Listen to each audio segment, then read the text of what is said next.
নমস্কার, আমি বিনয় কুমার, একজন যোগা ইনস্ট্রাক্টর। আজকে নিয়ে চলেছি একটা নতুন টপিক এবং খুবই ইন্টারেস্টিং টপিক। আমি আজকে দেখাতে চলেছি বমনধৌতি, অর্থাৎ আমি জল খেয়ে জলেই বমি করে দেখাবো। কিন্তু এর প্রফিট কি? এর বিরাট প্রফিট রয়েছে।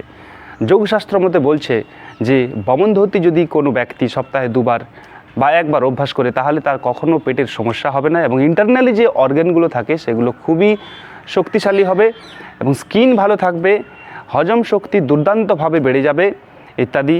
এবং মনে রাখবেন, আমাদের সমস্ত রোগ কিন্তু পেট থেকে আসে। তাই পেটের স্বাস্থ্য যদি ভালো রাখি, তাহলে আমরা অনেক রোগ থেকে দূরে থাকবো। তো দেখুন কিভাবে বমনধৌতি করছি।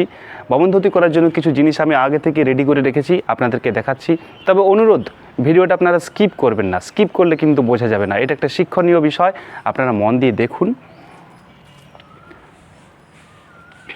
বমনধৌতির জন্য বিশুদ্ধ পাত্রটাতে এটা আমি পরিষ্কারভাবে ধুয়ে নিয়েছি, গরম জল দিয়ে একবার ধুয়ে নিয়েছি। সেটাতে কি রেখেছি না, একটু গরম জল এবং তার সাথে নুন, বিশুদ্ধ জল, একটু জলটা গরম করেছি, তার সাথে একটু আমি লবণ দিয়েছি। আর এটাতে মোটামুটি 1.5 লিটারের মতো আমি জল দিয়েছি। তার সাথে রয়েছে আরও একটু জল, একটু ঠান্ডা জল, খুব বেশি না, কারণ এটা পরে কাজে লাগবে। আর তার সাথে রেখেছি একটা টাওয়েল, পরিষ্কার টাওয়েল, ওটাও কাজে লাগবে। বমনধৌতি করার সময় আমাদের এই জলটা সম্পূর্ণ পান করতে হবে। এটা হালকা গরম জল আছে, একটু নুন মিশিয়েছি এবং এটা পান করব। খুব গরম করা চলবে না, নইলে পান করতে অসুবিধা হবে। তবে বলে নিই, এই যে 1.5 লিটার জল বা 2 লিটার জল এক নাগাড়ে খেতে হবে। গ্যাপ রেখে রেখে একটু খেয়ে পরে আবার থামলাম না, ওইভাবে নয়। যত তাড়াতাড়ি খাবো তত কিন্তু ভালো প্রফিট হবে, তত ভমিটিংটা কুইকলি হবে। তাই আমি এটা যতটা সম্ভব তাড়াতাড়ি খেয়ে ফেলবো, মোটামুটি আধ মিনিটের মধ্যেই। এই জল খাওয়ার একটা টেকনিক আছে। জলটা কিন্তু দাঁড়িয়ে খাবো না, জলটা আমরা বসে পর খাবো। দেখুন কীভাবে জলটা পান করছি। এভাবে বসে যাব, তারপর জলটা এক টানে খেয়ে ফেলবো।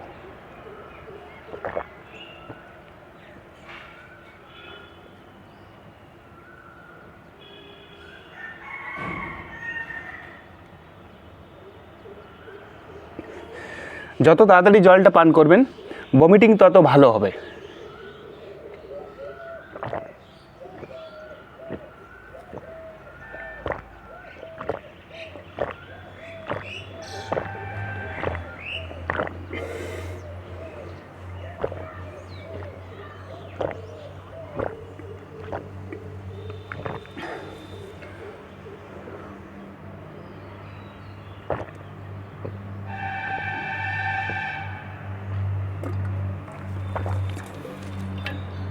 তারপর এইভাবে একটা হাত পিছনের দিকে দেখে সামনে একটু ঝুঁকে পর এই 2 আঙ্গুল দিয়ে বা 3 আঙ্গুল দিয়ে গলার মধ্যে আঙ্গুলগুলো ঢোকাতে হবে এবং তখনই জল বেরিয়ে যাবে। দেখুন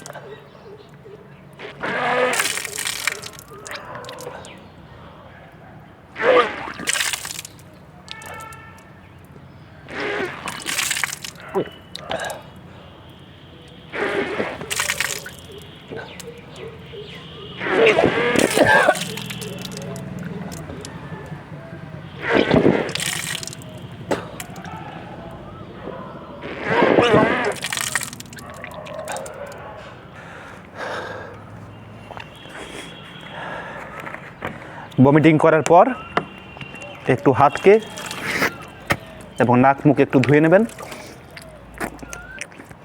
চোখে মুখে একটু জল আসবে, একটু হয়তো দেখতেও কেমন লাগবে, কিন্তু মনে রাখবেন এটা আপনি আপনার স্বাস্থ্যের জন্য করছেন। আমি অনুরোধ করব, কোনো রকম আপনারা এতে অরুচি বোধ করবেন না, কারণ এটা আপনার ফুল বডি ডিটক্সিফিকেশন হয়ে গেল। শরীরে যাবতীয় যা আবর্জনা ছিল পেটের ভেতরে সব কিন্তু বেরিয়ে গেল এবং এটা করার পর আপনারা শরীরের মধ্যে একটা ফুর্তিল এবং তাজা অনুভূতি আপনারা পাবেন। অর্থাৎ ভমিটিং কিন্তু খুব ভালো একটা প্রক্রিয়া। এই যে আমি এখনই করলাম, এখনই মনে হচ্ছে যেন আমার শরীর থেকে সমস্ত বর্জ্য পদার্থ যেটা পেটের এখান থেকে ছিল, গলা থেকে শুরু করে গলার টার এবং গলার যে টনসিলের কাছে সব যেন বেরিয়ে গেল এবং একটা সুখ অনুভব করছি। বমনধৌতি করার আদর্শ সময় হলো সকালবেলায় টয়লেট গেলেন, পরিষ্কার হয়ে গেল পেট, কিছু না খেয়ে, একটা খাবারের দানা অবধি না খেয়ে, কোনো জল টল তার আগে খাবেন না, একটু টয়লেট যাওয়ার পর একটু বিশ্রাম নেবেন, তারপর সম্পূর্ণ খালি পেটে, ভালো করে মনে রাখুন, কোনো কিন্তু খাবারের দানা পেটে থাকবে না, একটা ছোট্ট ড্রাই ফ্রুটসও কিন্তু খাবে না, চা অবধিও খাবেন না, বিস্কুটও না, সম্পূর্ণ খালি পেট বলতে যা বোঝায় টয়লেট হয়ে যাওয়ার পর আমাদের পেট যে ফাঁকা থাকে সেই সময় কিন্তু বমনধৌতি প্র্যাকটিস করবেন। আর অবশ্যই এটা সকালবেলায় অভ্যাস করবেন। কখন করবেন? টয়লেট থেকে আসার পর, ফ্রেশ হওয়ার পর, পারলে টয়লেট করার পর স্নান করে নেবেন, এতে আরও ভালো প্রফিট পাওয়া যাবে। তারপর খালি পেটে এটা অভ্যাস করবে। এই পদ্ধতিকে গজকর্ম বলা হয়, অর্থাৎ হাতি যেমন সুর দিয়ে পান করে আবার জলটাকে বের করে দেয়, ঠিক সেরকম। এছাড়া একে কুঞ্জল ক্রিয়া বলা হয়। দেখুন চোখে মুখে একটু জল চলে এসছে, খুব ভালো, কোনো রকম ঘাবড়াবেন না, এটা খুবই একটা ভালো জিনিস। আর হ্যাঁ, এটা নিষ্ঠার সাথে অবশ্যই করবেন। আমাদের প্রাচীন মুনি ঋষিরা এটা করেই, এরকম অনেক ক্রিয়া করেই কিন্তু অনেক দিন বেঁচে থাকতেন, সুস্থ থাকতেন। যখন আমরা প্রেসার দিয়ে পরে ভমিটিং করছি তখন আমাদের মধ্যে ইন্টারনালি যে অর্গানগুলো রয়েছে যেগুলো একে অপরের সাথে কানেক্টেড, যেমন কিডনি, লিভার বা যে অন্ত্রগুলো রয়েছে সেগুলোতে একটা প্রেসার পড়ে, ফলে কি হয়, সেখান থেকে বাজে জিনিসগুলো সব ভমিটিংয়ের মধ্য দিয়ে বাইরে বেরিয়ে যায় এবং সেগুলো বিশুদ্ধ হয়।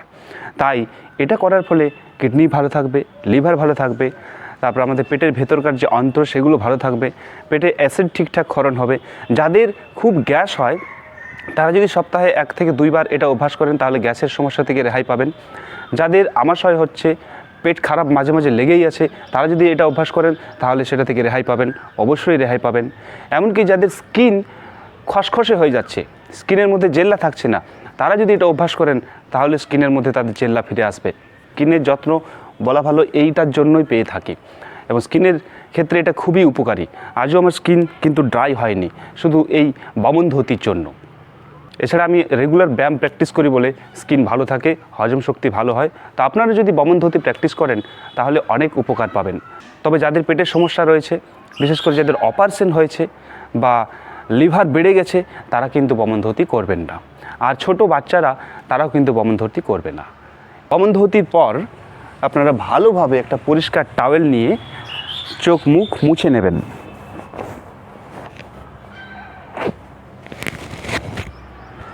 সেই জন্য আমি একটা টাওয়েল আগে থেকে রেখেছি এবং এই যে বিশুদ্ধ জলটা আমি রেখেছিলাম এটা দিয়ে একবার গার্গিল করব।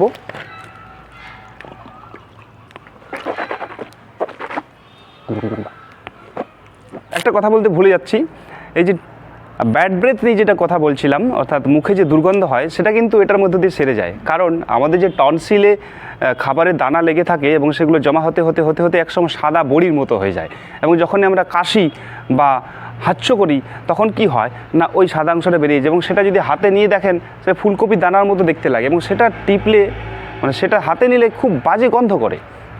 ওটা গলার মধ্যে থাকে বলে কিন্তু ব্যাড ব্রেথ হয়। এবং কি পেট যাদের পরিষ্কার থাকে না তাদের ওই ব্যাড ব্রেথ হয়ে থাকে। তো এই পদ্ধতি যদি করেন, এই কুঞ্জল ক্রিয়া বা বমনধৌতি যদি অভ্যাস করেন বা গজকর্ম যদি অভ্যাস করেন তাহলে কিন্তু ওই সমস্যাটা সেরে যাবে, মুখে কোনো দুর্গন্ধই থাকবে না, মুখের মধ্যে একটা এলাইচি ফ্লেভার আসবে, অটোমেটিক আমাদের বডি সেটা তৈরি করে দেবে। কারণ আমাদের বডি তখন পিউরিফিকেশান হয়ে গেছে, ডিটক্সিফিকেশান হয়ে গেছে। তো এই ছিল আজকের পরিবেশন, খুবই উপকারী একটা ক্রিয়া আজকে আমি দেখালাম। ভিডিওটি কেমন লেগেছে আপনারা অবশ্যই জানাবেন, কমেন্ট করবেন, লাইক করবেন আর শেয়ার করবেন যাতে এটি আরও অন্যদেরও কাজে লাগে। আর আপনি যদি আমার চ্যানেলে নূতন হয়ে থাকেন তাহলে চ্যানেলটি অবশ্যই সাবস্ক্রাইব করে নেবেন। এরকম অনেক ক্রিয়া, প্রাণায়াম, ব্যায়াম আমি অনেক দেখিয়ে থাকি, এগুলো আপনাদের জন্য করছি যাতে মানুষ সুস্থ থাকে, ভালো থাকে। বেল আইকনও প্রেস করে নেবেন, যখনই আমি এরকম ভিডিও আপলোড করব আপনার কাছে নোটিফিকেশান পৌঁছে যাবে, আপনি ভিডিওটি দেখতে পারবেন এবং আপনার কাজে লাগবে। ধন্যবাদ, ভালো থাকুন, সুস্থ থাকুন, যোগাসনে থাকুন। Thanks for watching.